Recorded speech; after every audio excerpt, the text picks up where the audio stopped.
எப்பவுமே வந்து பாடி டயர்டாகவே இருக்குது, ரொம்ப டல்லாக இருக்க மாதிரி இருக்குது. ஈவன் ஸ்டடீஸ்லேயுமே வந்து நம்மளால் ஒழுங்காக கான்சன்ட்ரேட் பண்ண முடியல, அடிக்கடிக்கு இன்ஃபெக்ஷன்ஸ் வர மாதிரி இருக்குது. ஸோ இதோட மோஸ்ட் காமன் காஸ் என்னவாக இருக்கலாம்னு பார்த்தீங்கன்னா வந்து பாடியில் வந்து ஐரன் கண்டென்ட் வந்து ரொம்ப கம்மியாக இருக்கலாம். ஸோ இதை எப்படி ஃபிக்ஸ் பண்ணலாம் அப்படின்ட்டு பார்த்தீங்கன்னா வந்து நம்மளோட ஃபுட் இன்டேக்கில் வந்து ஐரன் ரிச் ஃபுட்ஸ் எடுக்கிறப்போ ஆட்டோமேட்டிக்கலி இது எல்லாமே வந்து சால்வ் ஆகும்.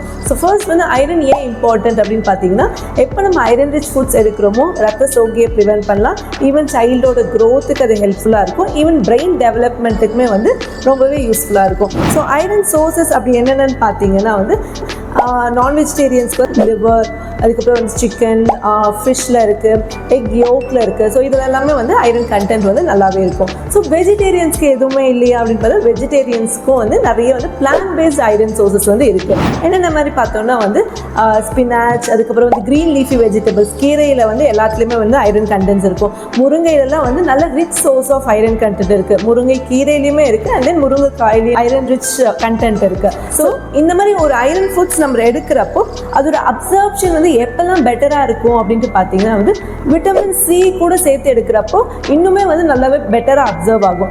அதே மாதிரி ஒரு சில ஃபுட்ஸ் இருக்குது ஐரனோட அப்சர்ப்ஷன் வந்து கம்மி பண்ணிவிடும். அது என்னென்னு பார்த்தீங்கன்னா எக்ஸஸ் ஆஃப் கால்சியம், அதாவது எக்ஸஸ் ஆஃப் மில்க் எடுக்கிறப்போ ஆட்டோமேட்டிக்கலி வந்து நம்மளோட பாடியில் ஐரன் சோர்ஸோட அப்சர்ப்ஷனை வந்து கம்மி பண்ணி விட்டுரும். ஸோ ஃபார் எக்ஸாம்பிள் நான் ஆல்ரெடி ஐரன் ரிச் ஃபுட்ஸில் வந்து இந்த பல்சஸ், பருப்பு வகைகள், சுண்டெல்லாம் சொன்னேன் பார்த்தீங்களா. ஸோ இப்போது ஈவினிங் ஸ்நாக்ஸில் வந்து ஒரு கப் சுண்டல் எடுத்துகிட்டு ஒரு கிளாஸ் டீ காஃபி எடுத்துட்டிங்கன்னா முடிஞ்சிருச்சு. ஸோ எப்போவுமே வந்து டீ காஃபி வந்து சுண்டலோடு சேர்த்து எடுக்கக்கூடாது. ஐரன் ஃபுட் எடுக்கிறப்போ try to avoid calcium foods. Okay, thank you.